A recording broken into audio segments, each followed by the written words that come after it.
विचारसागर तरंग दुसरा परिच्छेद 10 क्रमांकाचा सिद्धांत मताने कार्याध्यासाचा संभव। तरंग दुसरा परिच्छेद 10 क्रमांकाचा सिद्धांत मताने कार्याध्यासाचा संभव। कालपर्यंत पूर्व पक्षाच्या मते मोक्ष कर्माने कसा हा विचार आपण बघून आलो। वादामध्ये जगत आद्यस्त ठरलं असतं तर मोक्ष कशाने सिद्ध झाला असता?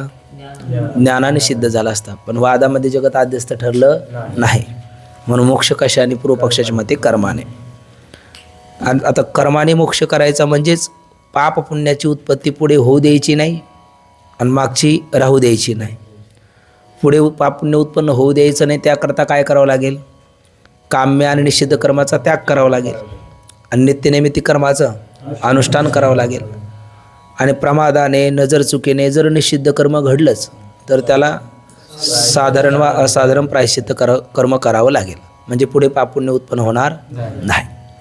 आणि मागे संचितातलं जे काम्य कर्म आहे ते फलेच्छेच्या अभावाने निवृत्त होईल आणि संचितातलं जे निषिद्ध कर्म आहे ते साधारण प्रायश्चित्ताने निवृत्त होईल। ही पहिली संगती संचितातल्या करता।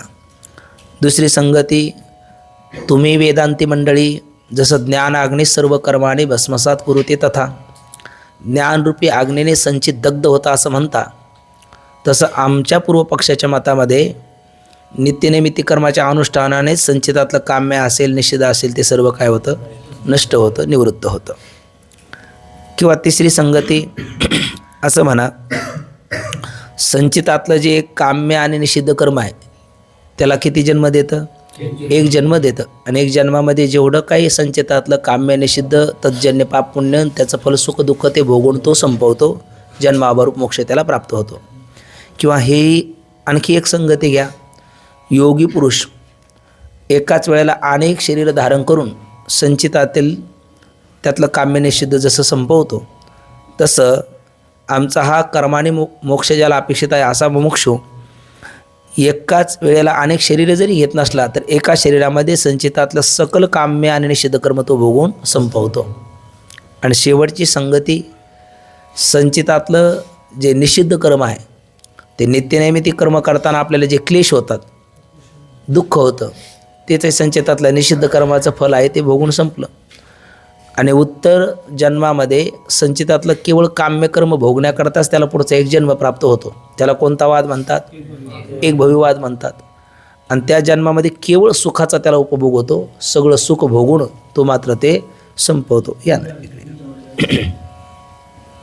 होते त्यांना अशा पद्धतीने पूर्व पक्षाच्या मते 5 पैकी कुठली एक कल्पना तुम्ही स्वीकारा, कुठली एक संगती स्वीकारा, पण मोक्ष कशाने माना?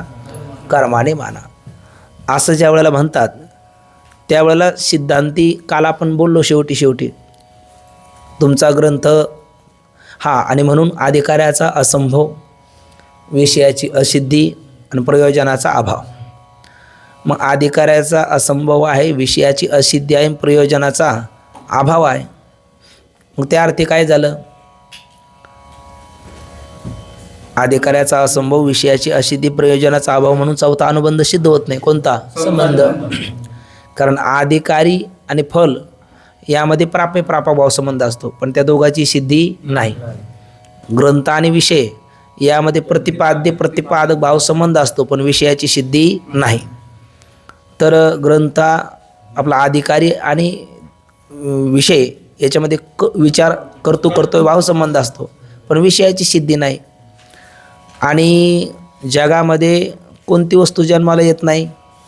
निष्फल वस्तू, असफल वस्तू जन्माला येत नाही। काही ना काही प्रत्येक वस्तूला फल असतं, निष्फल वस्तू जगामध्ये जन्माला येत नाही।